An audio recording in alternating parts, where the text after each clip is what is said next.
म्हणजे आजकाल खूप व्हिडिओज रील्स आपण बघतो की मॅनिफेस्टेशन. येस. पण एक डॉक्टर म्हणून नक्कीच मला ही गोष्ट जाणवत राहते सारखी की या गोष्टीचा आपण हेल्थसाठी आपण कसा उपयोग करू शकतो. हो नक्कीच.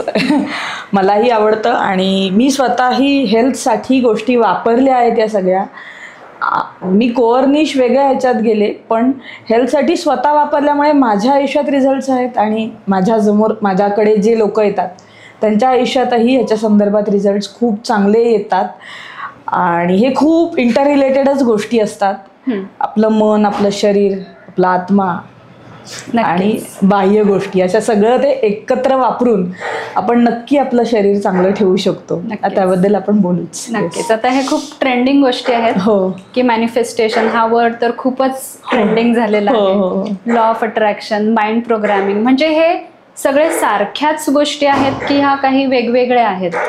आता आहेत ह्या सिमिलर. खरं तर म्हणजे लॉ ऑफ अट्रॅक्शन म्हणायचं झालं तर आपल्याला हवंय ते मिळवण्याकरता असा हा फिजिक्सचा कॉन्सेप्ट. म्हणजे एनर्जीबद्दल बोललं जातं त्याच्यामध्ये की एनर्जी आपण तयारही करू शकत नाही, डिस्ट्रॉयही करू शकत नाही, फक्त एका फॉर्ममधून दुसऱ्या फॉर्ममध्ये नेता येते. तर हे लॉ ऑफ अट्रॅक्शन सांगतं. माइंड प्रोग्रामिंग काय सांगतं तर आपण जी गोष्ट रिपीट करतो ती आपल्या आयुष्यात खरी येते. याला आपण माइंड प्रोग्रामिंग म्हणतो. आणि मॅनिफेस्टेशन म्हणजे आपण जो मनातून विचार करतो तो खरा होतो. सो आहे सिमिलरच पण थोडा थोडा वेगळ्या पद्धतीने केलं जातं असा तो विषय आहे. आणि सगळ्या गोष्टींकरता हे वापरलं जातं. हेल्थ, वेल्थ, रिलेशनशिप, करिअर सगळ्यासाठी. ओके. सो असाच हा विषय आहे मोठा. तर आपल्याला शक्यतो आपल्या तब्येतीसाठी आपण जे रिपीट करू ते खरं होत असतं. आणि ते कसं करायचं ह्याचाच एक्सपिरियन्स मीही घेतला आहे आणि मला वाटलं की हो ह्याच्याबद्दल बोलायला मजा येईल. म्हणजे ऍक्च्युली खूप लोकांना हे माहीतही नसेल की आपल्या भावनांमुळेच रोग होतात बऱ्याचदा. सो त्याच्यातून आपण कसं बाहेर पडू शकतो, पॉझिटिव्ह एनर्जीचा उपयोग आपल्या आयुष्यात कसा होऊ शकतो याबद्दल खूप बोलण्यासारखं आहे. माझ्यामध्ये मोठा ड्रास्टिक चेंज आहे. म्हणजे तापही जर तुम्हाला नको यायला पाहिजे असं वाटत असेल तर तुम्ही तसं विषही स्वतःशी करू शकता. म्हणजे विचारही तसा करू शकता. आणि तुमची positive mind power. Yes, mind power. आणि त्यासाठी तुम्ही जेवढी पॉझिटिव्ह एनर्जी तुमच्याकडे म्हणजे सतत पॉझिटिव्ह विचार करून सतत पॉझिटिव्ह राहून प्रत्येक गोष्टीतून उत्तरं काढून जेवढा तुम्ही प्रयत्न कराल तेवढं तुम्ही रोगापासून दूर राहता. हे माझ्याच बाबतीत झालंय. मला ताप सच नाही आला 6 वर्षात. फक्त एक्झर्शन झालं की 99 एवढंच. म्हणजे काय तर मी झोपायला हवंय हे बॉडी साईन देते मला की झोप म्हणजे बरं होतं ते. आणि ऍक्च्युली विदाऊट मेडिसिन सुद्धा ते एक वेळा झालेलं आहे. आपलं मन नाही थाऱ्यावर राहत त्यामुळे आपण पटकन गोळ्या घेऊन हे करून टाकतो. त्यामुळे त्याचं आहेच. पण हा होऊ शकतं हे विषय आहे. कारण आपली मन जेवढं शांत तेवढं आपण पॉझिटिव्ह जास्त होऊ शकतो, तेवढं आपण आपल्या आयुष्यात गोष्टी जास्त मिळवू शकतो. बरोबर. असं आहे. ही खूप महत्वाची गोष्ट वाटली की मन जेवढं शांत. तर हे शांत मनाबद्दल आपण पुन्हा पुढे बोलूयात. पण आता जे काही आहे की law of attraction, mind programming आणि मॅनिफेस्टेशन हे 3 वेगवेगळ्या गोष्टी आहेत. तर हे जेव्हा आपल्याला आरोग्यासाठी म्हणून ह्या गोष्टी वापरायच्या आहेत तर काही स्टेप बाय स्टेप आपल्याला त्या वापराव्या लागतात का? हा. तर आता लॉ ऑफ अट्रॅक्शन म्हणायचं झालं तर त्याच्यात 5 स्टेप्स आहेत. जसं की आपण सगळं विचारांशी निगडीत आहे. पहिलं तर विचारांमुळेच आयुष्यामध्ये गोष्टी घडत असतात. ते मनातल्या मनात असू देत किंवा बाहेर असू देत. 2 प्रकारची कर्म आहेत. एक फिजिकली आपण काम करतो ते आणि एक मेंटल म्हणजे मनामध्ये विचार करतो ते. मेंटल कर्म जास्त इफेक्ट करतं रादर दॅन फिजिकल कर्म. हा एक विषय आहे. तर स्टेप बाय स्टेप म्हणायचं झालं तर लॉ ऑफ अट्रॅक्शन मध्ये आस्क म्हणजे तुम्ही मनातल्या मनात विचार केला एखाद्या गोष्टीचा, हे मला पण मिळेल का, म्हणजे माझ्या हेल्थ बद्दल सुद्धा मी बरी होईन का, हा जर विचार केला तुम्ही एखाद्या गोष्टीतून. म्हणजे समजा मायग्रेन्स आहेत, डोकं दुखतं आहे किंवा मग थोडं जास्त प्रमाणात गेलं तर बीपी असेल, थायरॉइड असेल. थायरॉइड सुद्धा फिलिंग्समुळे असतो आणि तो बरा झालेला आहे माझ्याच कनेक्टमध्ये एका काकूंचा.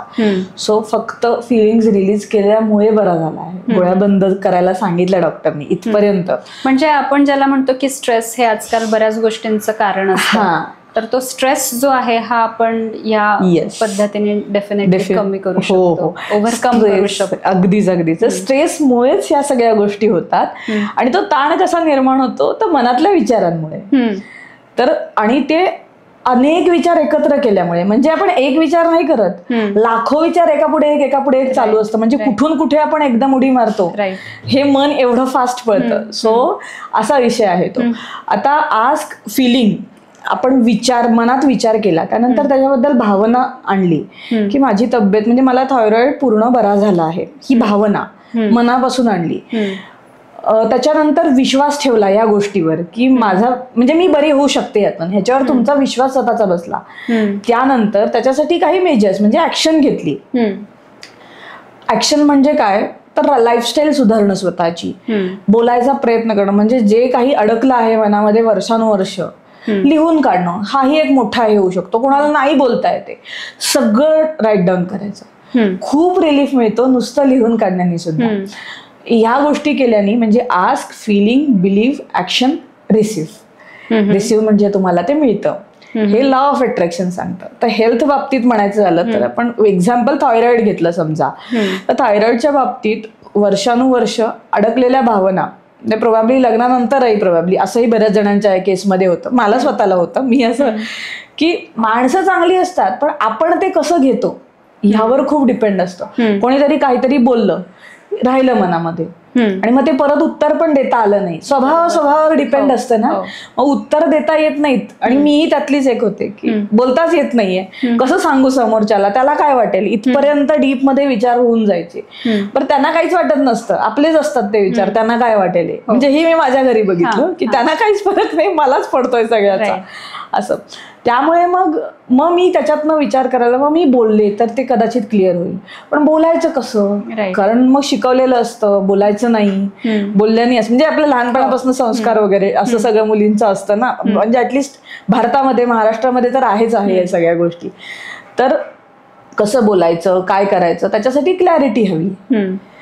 ते येतं मेडिटेशन मधून येतं. म्हणजे मन जेवढं शांत होतं तेवढं बोलायला आपल्याला वाट मिळते.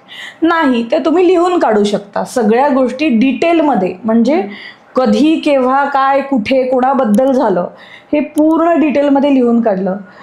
ते लिहून काढल्यानंतर जाळून टाकलं किंवा फ्लश केलं, इमिजिएटली तुम्हाला रिलीफ जाणवतो.